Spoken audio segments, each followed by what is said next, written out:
योगी सरकार ने किसानों को बड़ी राहत देते हुए एक महत्वपूर्ण कदम उठाया है। खेतों की पैमाइश करने के लिए रोवर मशीन उपलब्ध कराई गई है। इस तकनीक के माध्यम से अब खेतों की पैमाइश पहले की तुलना में अधिक सटीक और पारदर्शी तरीके से हो सकेगी। आज फिरोजाबाद की तहसील सिकोहाबाद में एसडीएम गजेंद्रपाल सिंह द्वारा रोवर मशीन के बारे में जानकारी दी गई। अधिकांश किसानों की शिकायत रहती थी कि खेतों की पैमाइश के दौरान रकबे में अंतर आ जाता है, जिससे विवाद पैदा होते थे। कई बार किसानों को यह भी आरोप लगाना पड़ता था कि पैमाइश में लापरवाही या मानवीय हस्तक्षेप के कारण उनका रकबा कम या ज़्यादा दर्ज कर दिया गया है। लेकिन अब रोवर मशीन के उपयोग से ऐसी शिकायतों पर काफ़ी हद तक रोक लगने की उम्मीद है। माननीय राजस्व परिषद के द्वारा भूमि विवादों को कम करने के लिए प्रभावी कदम उठाते हुए सभी तहसीलों में एक रोवर मशीन उपलब्ध कराई गई है, जिसकी कीमत लगभग 6.5 लाख रुपया है। इसके लिए सभी लेखपालों को, कानूनगों को, तहसीलदार को, नायब तहसीलदार को प्रशिक्षण प्रदान किया गया था।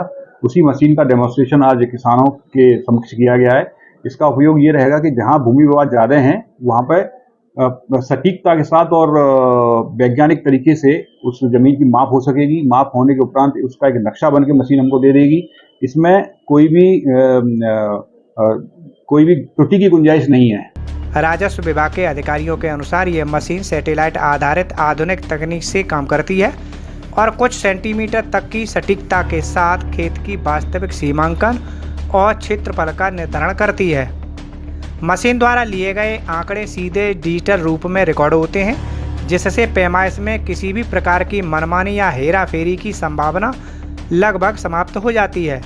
इस नई व्यवस्था के चलते अब लेखपाल या अन्य राजस्व कर्मचारी चाह कर भी किसी किसान का रकबा कम या ज़्यादा दर्ज नहीं कर सकेंगे।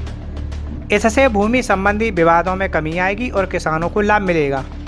दूसरा फायदा ये है कि ज़्यादा से ज़्यादा गाटाओं की पैमाइश हम कम समय में कर पाएंगे। भूमि विवाद को निस्तारण करने में बहुत मदद मिलेगी। धारा 24 के जो मुकदमे कोर्ट में चलते हैं उसमें भी इसमें मदद मिलेगी। इसके अतिरिक्त इससे माप कराने में किसी भी किसान को कोई शुल्क नहीं देना।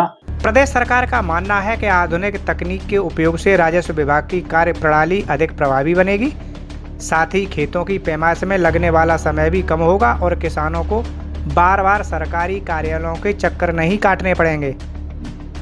विशेषज्ञों का कहना है कि डिजिटल तकनीकी से होने वाली ये पैमाइश भविष्य में भूमि अभिलेखों को और अधिक सटीक बनाने में भी मददगार साबित होगी। इससे सरकारी योजनाओं का लाभ सही पात्र किसानों तक पहुंचने में भी सुविधा मिलेगी।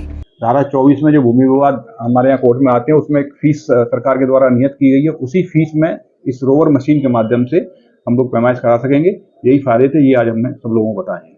अगर आप ये वीडियो YouTube पर देख रहे हैं तो हमारे चैनल को सब्सक्राइब करें और बेल आइकन को दबाना ना भूलें। अगर आप Facebook पर ये वीडियो देख रहे हैं तो हमारे पेज को लाइक करें।